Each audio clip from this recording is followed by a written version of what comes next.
And hello, everyone, and welcome back to Cyrus Webb Presents here on Amazon Live. I'm your host, Cyrus Webb. Glad you all could be with us. Also want to welcome those tuning in on Facebook, YouTube, and Twitter today. Earl, we see you over there on the YouTube side. Glad you could be able to join us. If you guys are new to us here on the Amazon Live side, welcome. You guys will be able to see there's a follow button either here in this corner or down below. There you can be able to follow us as we have programming here 6 days a week here on Amazon Live, including interview series like this. Also, you will see the book that we're talking about today. I have my copy here. It's called I Live to Tell It.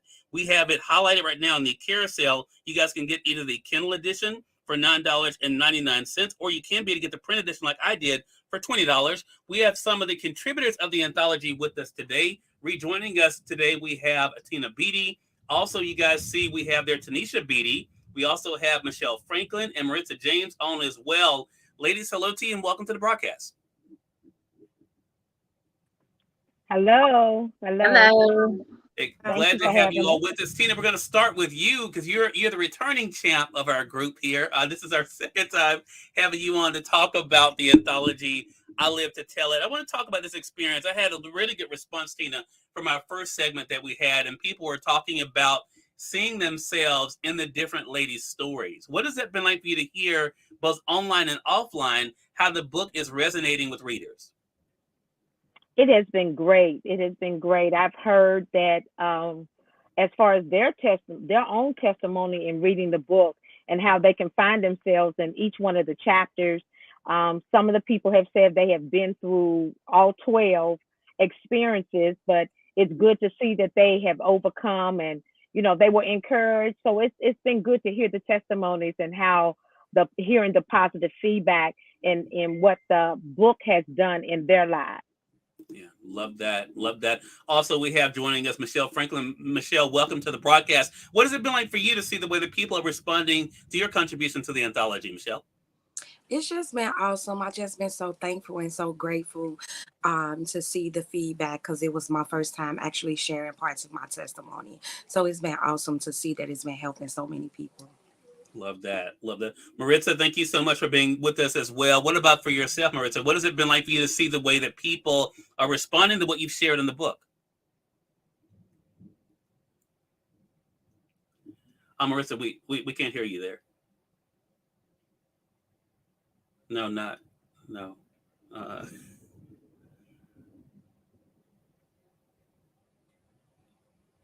It's not. Okay. I'll try to come back to you, Maritiza. We also have joining us, we have Stacy Murray-Medcaff as well. Stacy, welcome to the broadcast. What about for yourself? What has it been like for you to see the way that people are responding to your contribution to the anthology? Good evening. Can you hear me? I can, yes. Okay, great. It has been an amazing experience, and just seeing how everybody is responding in a positive light and really grabbing a hold to the book and it being a much needed read for such a time as this. Yeah, such a great point.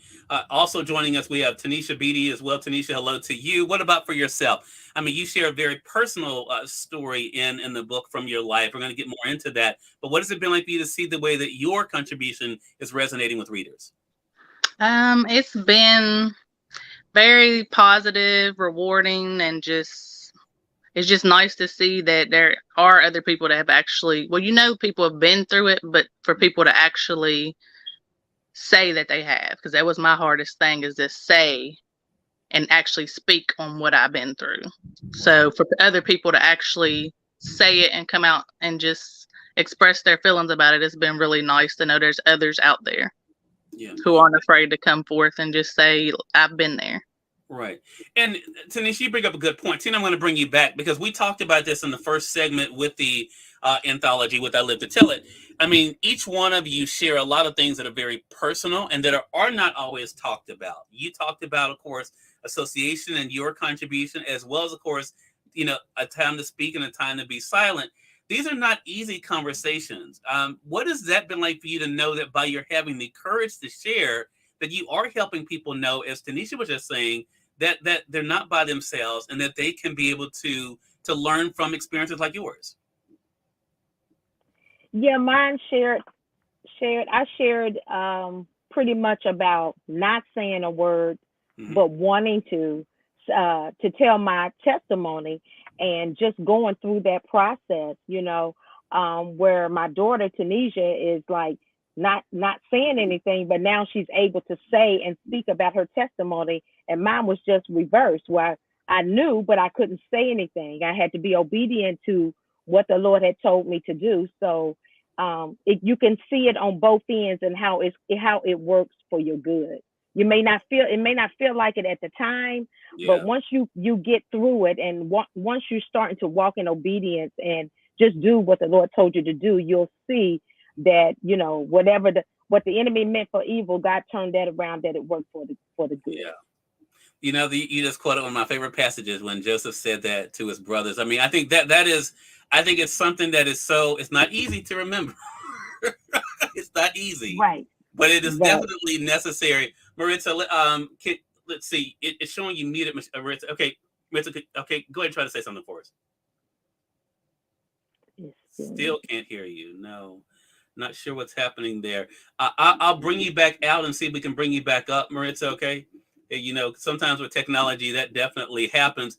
So, I mean, to the point that we're talking about here, Michelle, I'm going to bring you back because I think the courage to share, each one of you, and I've already read the book myself, and I've written my review for Amazon, just waiting for it to go live there. And I want to say for our audience joining us on the different platforms, each one of these contributors share some things that are deeply personal, that are not always easy to talk about. Michelle, for your chapter, I mean, you talked about what helped to pull you through some challenging situations.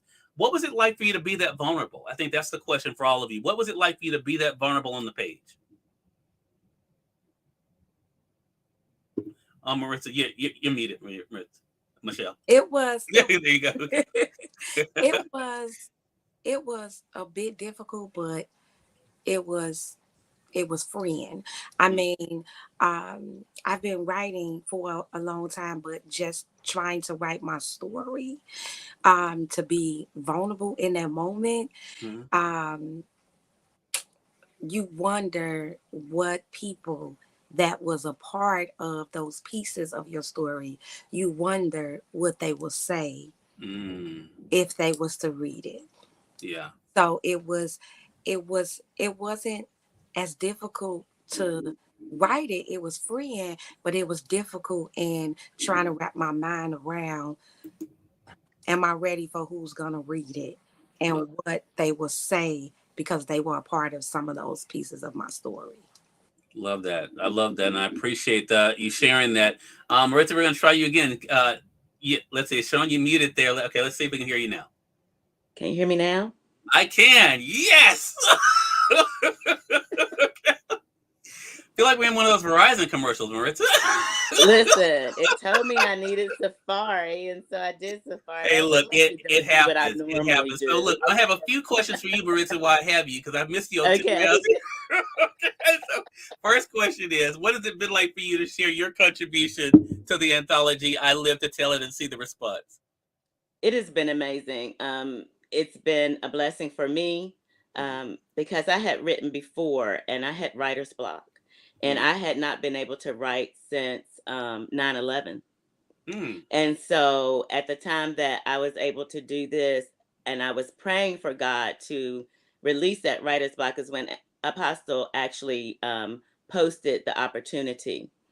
And since then, even after, up until the interview that Apostle did with us, the minute we got off of there, I didn't even know what her chapter was about until we were ending our interview.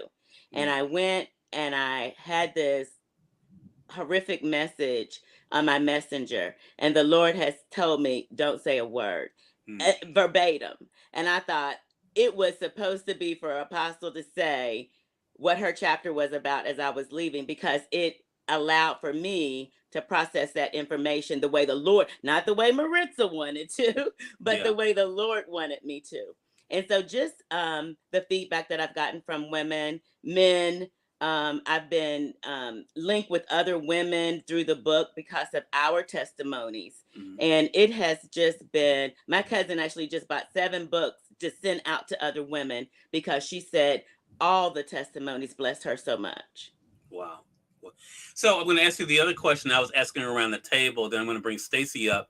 And that is about the courage to be vulnerable. Because as I mentioned, your chapter talks about how God was able to pull you through challenges. And I think all of us can relate to that. What was it like for you to be that vulnerable? And I appreciate you mentioning about the writer's block and, the amount of time. But what was it like for you to let this be the project of all projects, to be able to share the things that you shared in this anthology? It was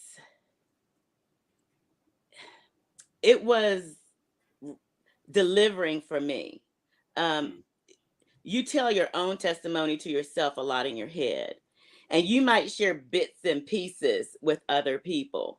But when you can really be vulnerable and really just put it all out there, it's scary.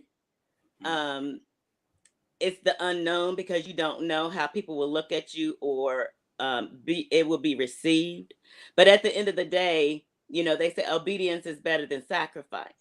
And so when the Lord tells you, because I actually, and I think I heard Tiara say this, I try to write about something easy. And I try to write in the vein of where I would incorporate more of my family into my testimony. But the Lord said, no, you have to do this, and it has to be about you. It has to be about what you overcame. It has to be about how you live to tell your situation. And so I just had to be very obedient in what I wrote. And the Lord don't ever fail. He's never wrong. So I'm grateful that I was able to do that. Right. Stacy, that's a great setup to you and what you talk about in the book. I want to reset real quick and say for those who are just tuning in, you are watching Cyrus Webb Presents here on Amazon Live, but we also are streaming, as you guys see. YouTube, we have some of our folks over there. Hello to you. Twitter, we appreciate the likes over there. And we have Facebook as well that's joining us too. We're speaking to some of the contributors to the new anthology, I Live to Tell It. Next up is Stacy Murray-Medcaff. Stacy, your chapter, you talk about God's plan, which is a great connection to what we just heard there. From Maritza.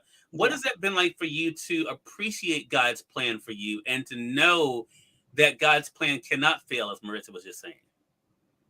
It has been liberating as well. In my short lifespan, time frame, I endured a whole lot of things in life. And there came a point where the Lord allowed me to know I'm taking you through these things, not for you, but because I trust that you will be a voice to help others get through it.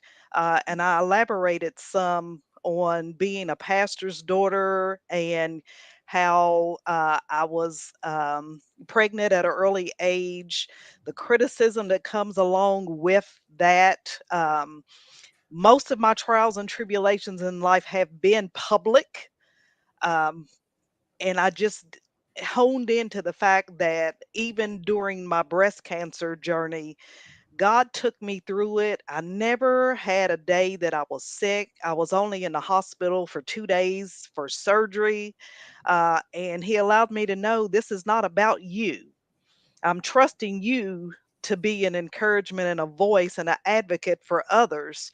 And as you can tell in the book, I have a whole boiling pot, melting pot of trials and tribulations that the Lord has brought me through. And He allowed me to know that I need you to speak, to encourage others, to let them know, hold your head up. You can get through these things. You know, if I bring you to it, I can bring you through it. And it was just a godsend for Apostle to be able to post that she was going to do the book, because I have written all my life, but never, it always was a dream to put something out and get it published. So it was an opportunity, and God said, okay, it's time. So I hold fast that my life has been what it has for me to be a blessing to somebody else. Love that. Tiara, hello to you. Another one of the contributors, Tiara Graves, is joining us on Facebook. She says, hello, ladies, to you. I want to bring Tanisha back up. Tanisha, you wrote a poem, and I had to read it a couple times. The poem's called Life. So again, for you guys who have not gotten your anthology, make sure you guys do get it on the Amazon side. Just be able to click there to be able to get your copy of it. But also for those joining us on other platforms, you'll be able to see the link there to get it. Tanisha, you say a couple of things in this poem that are not easy. And even for people of faith like us, regardless of how long you've had a relationship with God, one of the things you talk about is not worrying. Well, that's not easy. It's not easy Right. when you're going through, you know. Right. And even though we know God got us, it's still not giving in to worry. The other thing you say in the poem that caught my attention is to not be in a hurry, because we always want the answer then. We want the Right. solution then. So I want to Yes. ask you, what helped you to get to a place where you could release the worry and realize it was about God's timing and not your timing? Well, it didn't happen overnight. It was just basically releasing it gradually. I couldn't release it all at once. I Okay. had to just pray, trust in Him, and then, because of course, like you said, it's not, you can't just not worry, but Yeah. it's just like, if you're gonna worry about it, then it's gonna weigh you down. So you might as well trust God and just give it to Him and let Him deal with it. But it's easier said than done. But it then again, like, it didn't happen overnight. It was something that I had to work on myself, and then it was like piece by piece, and I just trusted Him, and He just made a way. Yeah, I think that's a great lesson. Michelle, you talk about in your chapter about several things that's happened in your life, both internal and external, things dealing with your body, but also the world around you. We all know what it's like to go through a figurative fire. I mean, you dealt with a literal fire as well. Talk to us about that, Michelle, what that's been like for you to not let what you've been through define who you are. Well, it was actually, I've actually gone through two fires. The first fire, I was living in an apartment and somebody was trying to barbecue in their apartment. And that was the first time. And the second time, I pretty much lost everything in the home. And so during that time, I felt like, I was at a good place mentally in that time with my house caught fire. I just said, hey, I'll go, back to my parents' house, and I didn't know why I had a peace at that particular time, but the Lord was preparing me at that time. And so the next month after the fire, I found out I needed to have open heart surgery. So I kind of felt like He prepared me, not that He caused the fire, but that fire happening, put me in a position where when I would have the surgery, I wouldn't have had to worry about, what I was going to do in the place by myself. And so that was a very trying and challenging season for me. So talking about it wasn't difficult at all, because I know that there's a lot of people who have gone through fires who may not have had a place to go to. And so I was very grateful that I had a place to go to. But at the time, the Lord was challenging me to post it and tell people about it. And that's the challenging part about it. You can go through in secret, but Right. I was in a season where he wanted me to publicly announce that I was going through. And he told me he wanted me to do that because it was important that people see how to go through, not necessarily just know that you've made it through, but they saw how you went through it. And I went through it with a smile on my face, the fire. I mean, I was literally standing outside when the fire department told me that you are lucky to have made it out because people don't make it from electrical fires. And I was out there just smiling like I couldn't believe it, but I had a peace on the inside of me. And so it was a difficult season, but it turned out to be beautiful in the end. Yeah. I think that is such a big deal. Stacy, I want to bring you back up for one, because we have a comment for you on the on the Amazon side. Kat Shine says, so proud of you, Miss Stacy. Stacy, I want to talk about that, and it ties into what Michelle was just saying, because I think a lot of times I can speak for myself on this too, but having read all of your stories, I think this goes for all of us. And that is, when we're going through, sometimes it just seems all about us. Yeah. I think what's so interesting about, even when we read scripture, we realize what they were going through, just like the scripture says, is also for our instruction too. Mm-hmm. What has it been like for you to know, Stacy, that what you went through was not just about you, that it was about showing other people, as Michelle was just saying, what they could come through with God's help? Well, as I wrote in the book, I started enduring at a very early age, the pregnancy, domestic violence, dealing with someone else's addiction, just a plethora of things. And I did go through a period, why me? Why am I going through this? I believed I was a good kid. I was raised right. Um, and my older sister, Tina, made a statement that stuck with me. She said, "You're chosen. Wow. You're chosen." And I had great role models in my parents and my siblings to really know what that meant, and to know what it meant to sacrifice your time and yourself for others. The blessing that I get from it is that people do reach out, and people do say, can you help me? Can I talk to you? Will you go check on such and such? And that is, I believe, God's way of allowing me to know, I told you, I prepared you, I equipped you. Now do what I asked you to do. And He has blessed me just in that somebody received a resource, received a blessing, was able to talk about their situation, were able to get through whatever it was they were going through. So I've made my life an open book just for that very reason, because somebody encouraged me. So I, in turn, want to be that encouragement for someone else. And it's just a great feeling that you feel accomplished. Right. Tara says powerful testimonials and strong, beautiful women of God. And I think, Marissa, I want to bring you back in here, because I think it goes to a point we were talking, I mentioned to you about you talk about life and purpose. I think we live in an interesting time right now, and I'm an optimistic individual. I've been that way, the majority of my life. But it does seem as though people are searching. They're looking for the why am I here? Why am I going through this? And it's hard for them to look past what they're going through. I think what's so interesting about this anthology, I Live to Tell It, shows that it doesn't mean, especially as people of faith, we won't go through. But what do you hope people, based on your own experience, Marissa, realize about they don't have to go through it by themselves? And of course, we've been talking about with God's help, but also you look at this platform, and as people have been saying, that we have each other to be able to support each other. What has that been like for you to show?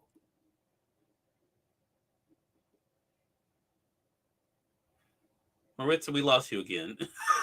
lost your we lost your volume again. Let's see. Can you? Okay.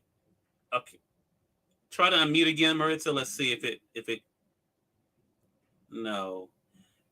Okay. Yeah. It looks like we may have lost you again. Tina, I'm going to start with you on this one. Then, what has that been like for you to know that you're not just having God's help, but as the individuals have even talked about you, Tina, about that we have the encouragement of others to be able to help us too? It's been great because the encouragement of others, I mean, especially up on with the co-authors. I mean, we have really encouraged each other, not knowing what each other has written as at the, what I did, but everybody else didn't know what was being written, and we have found ourselves all through the book. You know, we there was one co-author, and she mentioned she was like, "I think we wrote the book for us. The book is for Wow. us."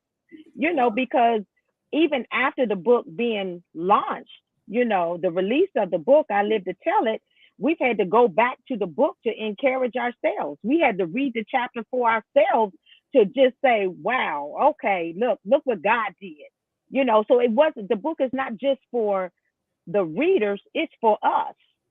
And we can really, and we have gone, even afterwards, you know, like I said, the launch of the book coming out, the release of the book, you know, we've gone through things, but going back and reading a book and reading a chapter, you know, brought peace. You know, it encouraged us as it did other people, or people who had bought the book. You know, the testimonies we're getting from our own chapters in the book. So it's encouraging to us. So I just know that we encourage each other, and we continue to encourage each other as well as other people that let us know that they have read the book. Love that. Maritza, I'm going to try you again here. Maritza, let's see if you can say something for us. Hello. Okay, there you go. Okay, we got you. Okay. It's the weekend, Maritza. You know, anything could be anything could be going on. It's cool.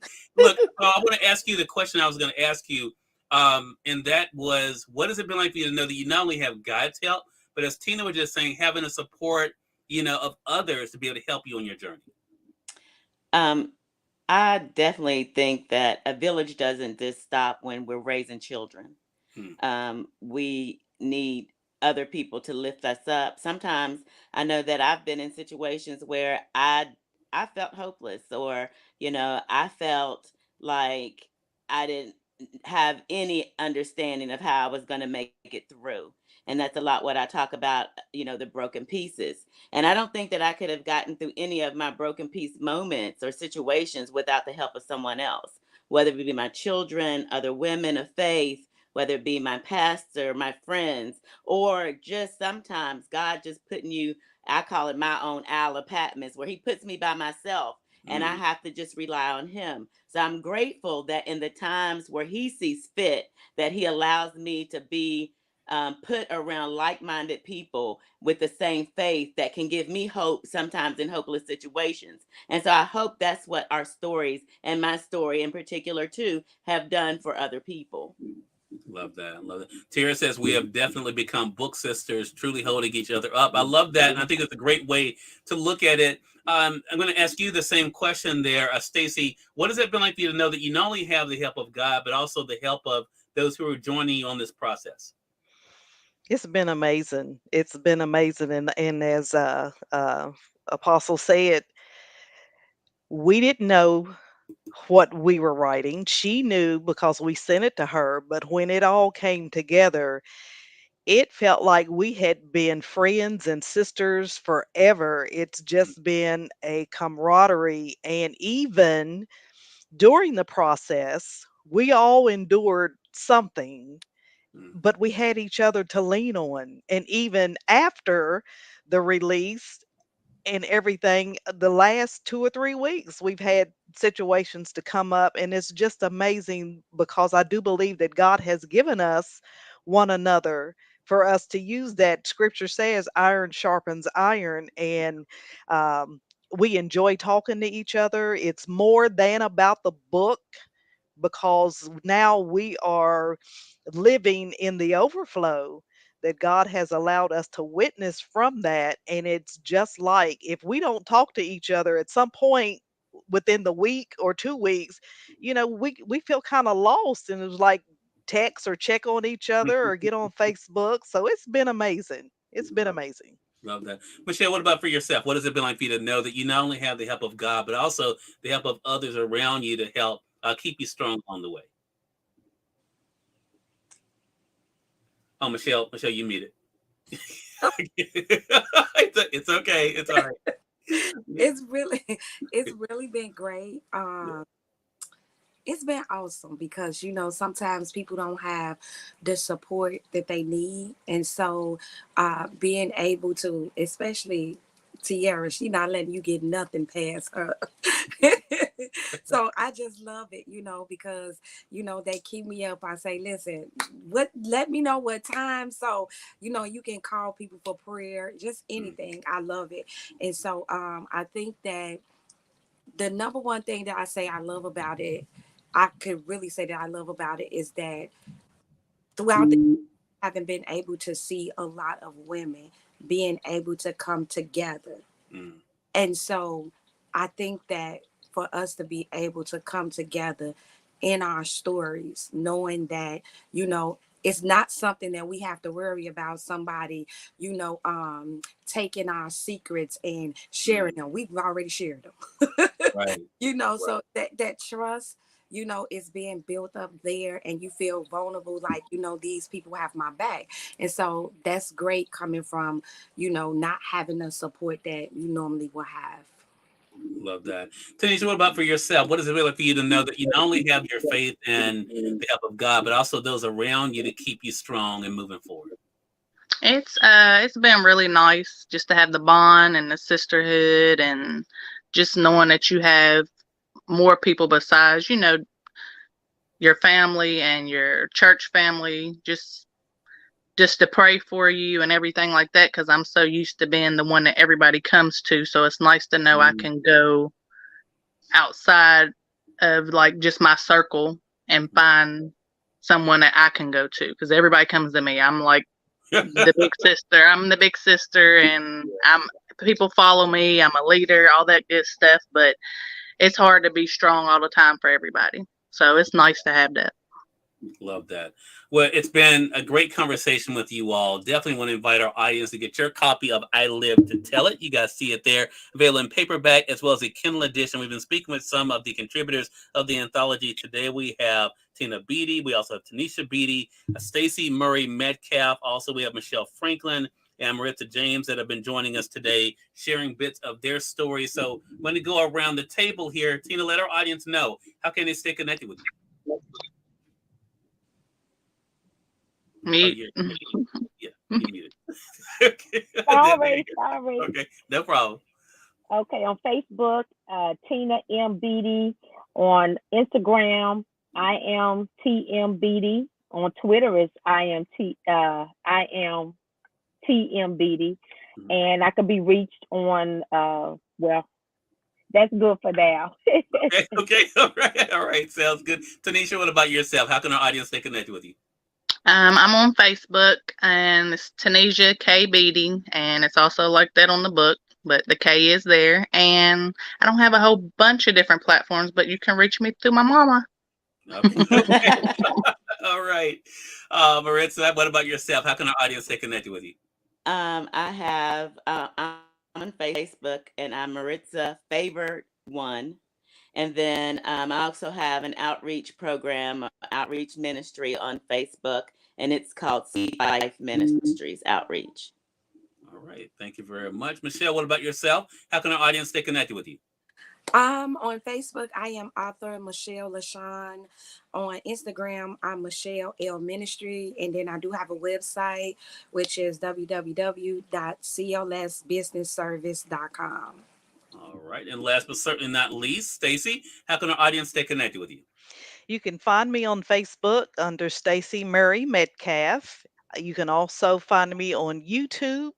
You can find me on my website, stacymurraymedcaff.com. And I also have two platforms, two nonprofits that you can reach me at, the God Factor Ministries and also the Calls Incorporated. And both of those are .com and on YouTube channels. All right. Well, thanks to all of you again for stopping by. Really appreciate it. Congratulations to you again. I live to tell it, and looking forward to speaking with all of you again soon.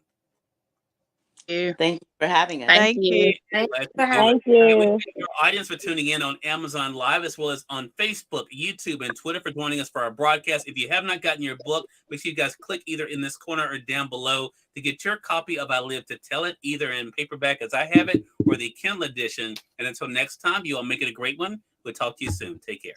Thank you. Bye bye. Bye. Bye.